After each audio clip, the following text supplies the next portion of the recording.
folks, how's it going? It's Game Webcam. Now, I have been playing a variety of different alternative Roblox platforms recently. It has got me thinking of the ways that servers are hosted. After all, Brick Hill seems to have a much different method of hosting compared to other platforms, and that's why it gave me the idea to talk about the difference between self-hosting servers and dedicated servers.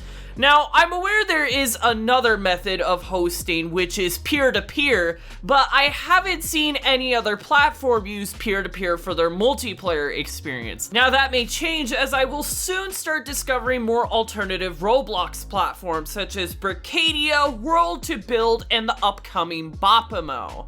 Unfortunately, I was too late to discover certain alt-Roblox platforms such as Mopaive and Finobi. I actually did not know that Finobi shut down until people told me about it, and to be fair, I wasn't surprised, as they pretty much stole old Roblox client code and ripped their assets. It was just a lawsuit waiting to happen. I think Roblox niced them with a cease and desist, as this could have ended much worse. Now, I didn't say Brick Planet because Isaac is currently working on trying to bring back Brick Planet for like the 10th time. And the roadmap seems to indicate a lot more progress being made, but this may all be an illusion, as most of the features that are specified as complete were already features of the old website to begin with. At least this is what Alex told me, an ex-Brick Planet staff member. What I also find disturbing about this roadmap is that progress only seems to be made if someone like me mentions Brick Planet and talks even the slightest bit about its progress. And this was quite evident when I called out Brick Planet for its few-month hiatus earlier this year, and it all of a sudden started picking up progress. Gee, I wonder how many more times I'm gonna have to talk about Brick Planet before we could see a tangible product come out of it. But getting off this tangent and getting to the actual topic of the video, let's talk about these two different methods of hosting. Roblox, along with most alt-Roblox platforms and competitors, use dedicated servers when it comes to their multiplayer experience. The pros of using dedicated servers tend to heavily outweigh the cons for developers. Having dedicated servers allows for 24/7 uptime and no hosting responsibilities on behalf of the developer. Having dedicated servers also reaps benefits for the players. When you have dedicated servers, any game can be played at your fingertips or with the click of a button. The only true disadvantage of having dedicated servers only falls on the company itself, but even then they have their own set of advantages. Running the servers and operating them costs money after all. That's electricity needed to run the machines themselves and have you connected.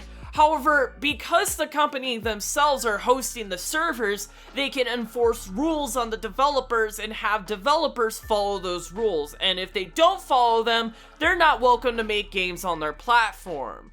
Now, because they have to make money to host these servers, that's why a lot of these platforms and services tend to sell premium membership or have premium items, some method of monetization. It follows a sort of freemium model. And the reason why a freemium model works the most here is because the free aspect helps draw in the players to the website, but in order to keep players hooked onto the website, you give them additional benefits by them paying money. For anybody who is watching my channel, you should know this concept pretty well and know that I'm pretty much stating the obvious here. However, Brick Hill is a platform that stands out to me because they don't do dedicated servers, but they also don't go into the insecure hellhole that is peer-to-peer. Brick Hill, instead of the company hosting the servers, passes the responsibility of hosting the set to the set developers themselves. In my Let's Talk About Brick Hill video, I went into detail of the disadvantages of self-hosting and how it can be incredibly inconvenient for developers to have to port forward, set up a VPS, or have someone else host the set for them. You can watch the video for yourself by clicking the card in the top right corner. Now, ever since making this video, a lot of things have happened with Brick Hill, and one of those things being is that a Brick Hill community member, Noah Coolboy, actually took note of this glaring issue of hosting on Brick Hill and decided to create a website called Brick Hosting. Brick Hosting is a staff-approved and verified method of being able to have your set hosted on Brick Hill without the need of port forwarding or a VPS. Now, I've actually talked about this hosting website briefly in my first playthrough of Polytoria, which you can also check out by clicking in the top right corner. But now I'm going to be talking about Brick Hosting more in depth before I continue talking about some of the possible advantages of having self-hosted servers. Brick Hosting's website is brick-hosting.tk, and this is the website you want to visit if you are thinking of hosting your set, but you don't want to either do the tedious, hair-pulling inducing, and possibly risky work of port forwarding your modem, or pay monthly for a VPS and have the VPS host your set. Brick Hosting has some similarities to having someone else host your set, but there are a few additional perks.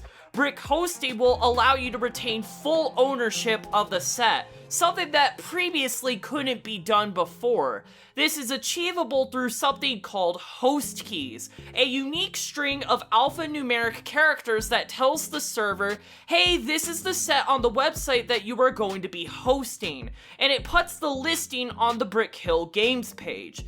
It is quite similar to live streaming on YouTube or Twitch through OBS. In order for OBS to stream to YouTube or Twitch, OBS needs to know where it is going to be streaming. That is why when you go to your streaming page on YouTube or your creator dashboard on Twitch, those pages offer a string key that you need to copy and paste into your OBS, as that is the string that tells OBS that this is where you're going to be streaming.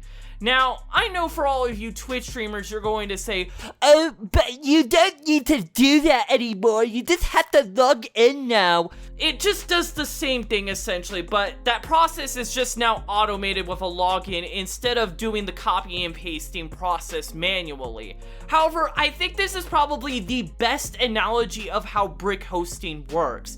You give them the host key and they will take care of it from there. Now, you should be very careful with your hosting key. Like stream keys, this is sensitive information and you don't want to leak this to the public, because that means that anybody can decide to host your game on their own servers and do this with malicious intent, and I will talk more about this later in the video. Now, this video is not going to be a tutorial on how to host your set through Brick Hosting, as a fellow Brick Hill YouTuber and staff member, Sir Steven, already made a video detailing how to do this, and I highly recommend you check out that video if you want to know how. I'll even do the courtesy of linking it in the top right corner. Another huge perk of Brick Hosting is that you are allowed to modify your set in your Brick Hill scripts at any time, and it will be updated in real time.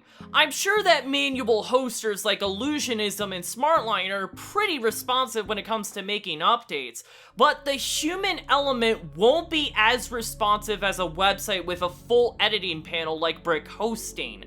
This allows for set developers to push out their updates much more quickly, almost as efficient and convenient as if they were to be hosting the set themselves.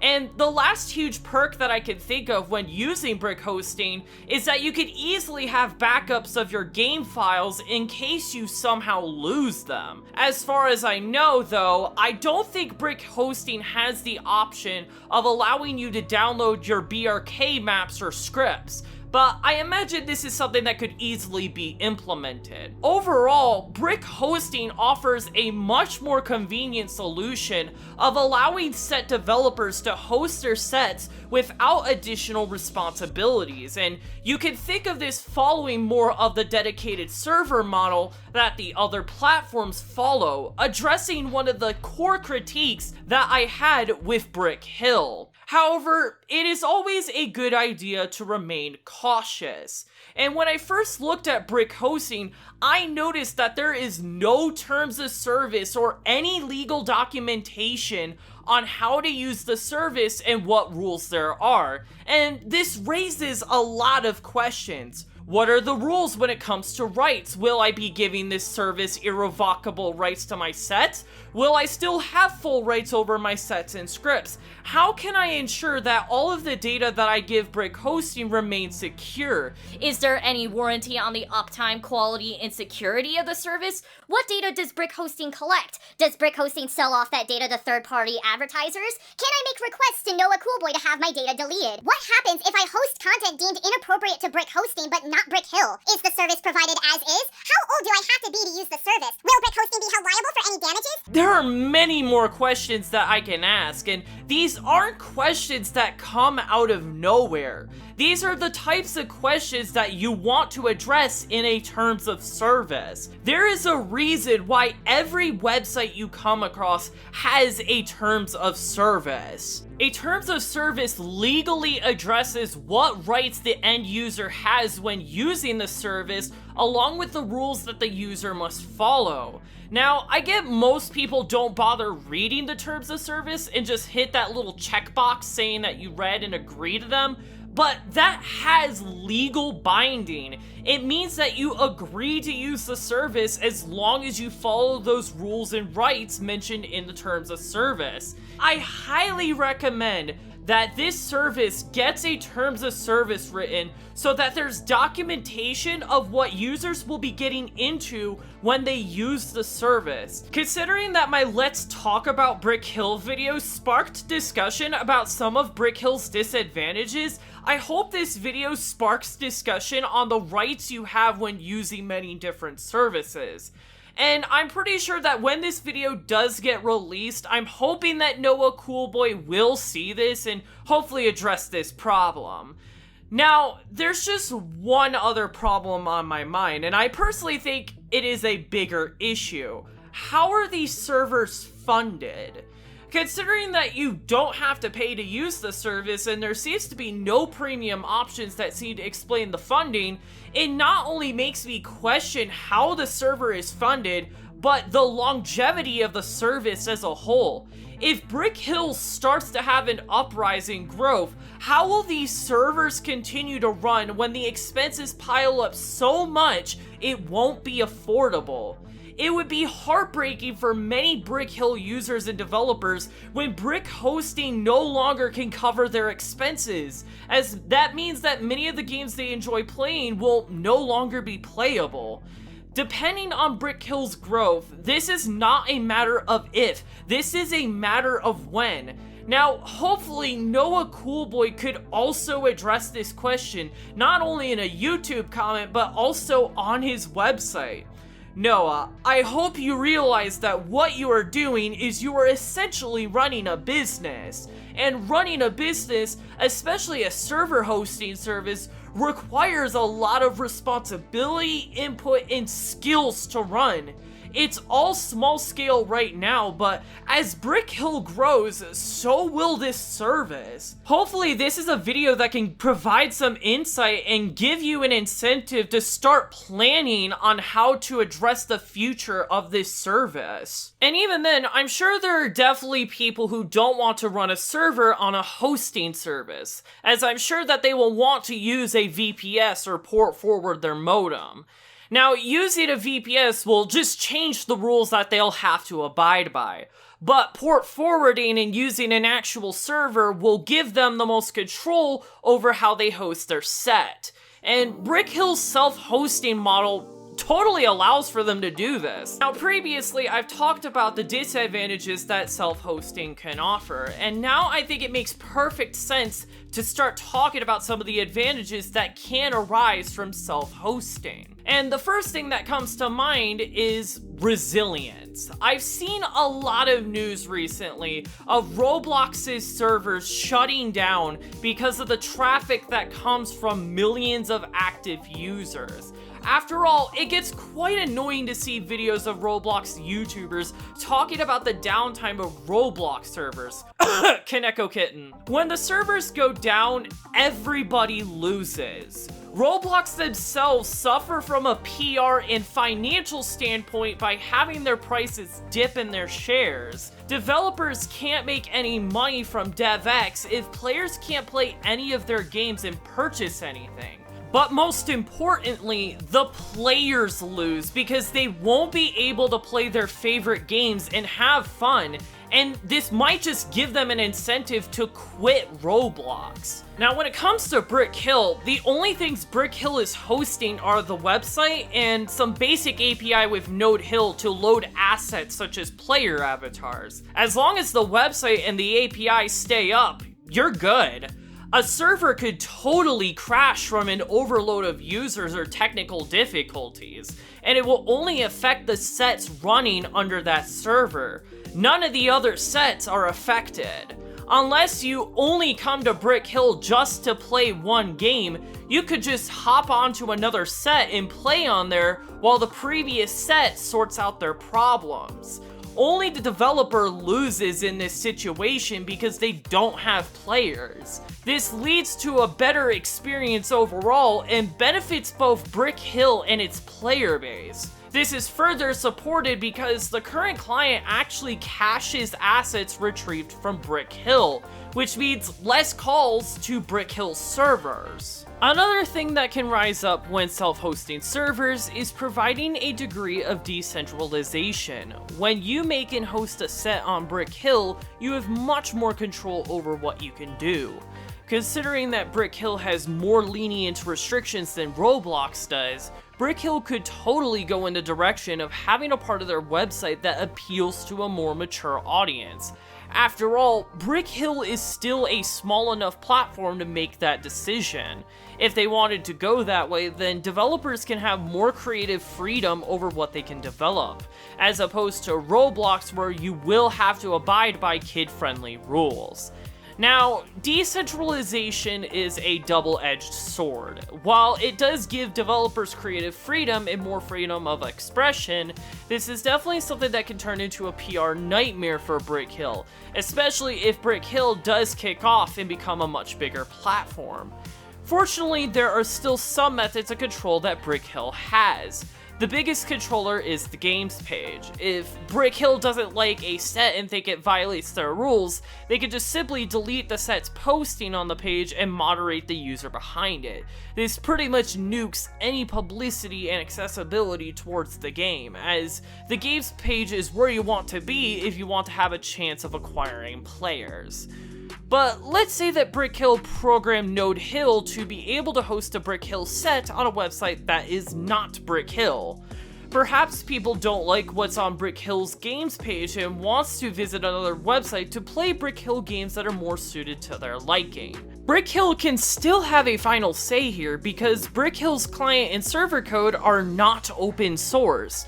Brick Hill can issue domain bans and prevent their server from putting up listings on certain domains, especially if the domain consists of something that would harm Brick Hill's image. Then they could further soft ban the game by making the software that is needed to run the game obsolete by consistently updating the client and server with new features and protocols. This is definitely an effective way to make players not play the game because since the software is not being updated, this could lead to serious security issues found later on and patched, and it will just be dangerous to continue using this software. But even with this control, this is still pretty risky territory, and it's a price that you're gonna have to pay if Brick Hill does want to have decentralization as a selling point. However, problems can arise from self-hosting servers, and this is a problem that doesn't just apply to Brick Hill,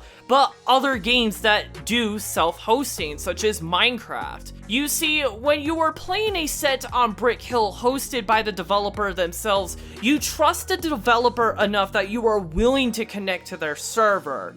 Like every website that you visit, connecting to a server means that there is data that is sent that identifies who you are. This includes things like your IP address and system information.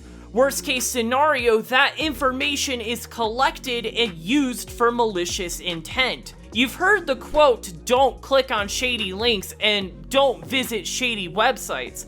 And this is a philosophy that should also apply to any Brick Hill set you visit. Unless you are willing to spoof your information, you should be careful about the sets you visit, as you don't know what the developer's intentions might be. This is something that you don't have to worry about too much with a dedicated server, because if there was any data that was being collected and sent, it would be to the company hosting the website, which is generally much more reliable than having your data sent to a random developer hosting a set. The only other problem that I can really think of is the costs of running the server, and this is especially going to be important if your set turns out to be a huge hit amongst the Brick Hill community, as you will have to deal with more traffic being sent to your server. Currently, Brick Hill has no method of offering microtransactions and cashing out bucks, their premium currency. Because there is no DevX system in place, the next best thing you'll have to try is getting people to donate to you through a website such as Patreon. And you just have to pray that people are willing to donate enough money to upgrade your servers. It just creates another middleman in the way, and it is quite inefficient. Now, Brick Hill currently isn't a big enough platform where this issue is happening right now. But if Brick Hill does gain a lot of traction, this is definitely going to be a problem in the future. Now, I am sure there are some other issues when it comes to using the self-hosting model in general, and this is why the dedicated server model is generally much more preferable.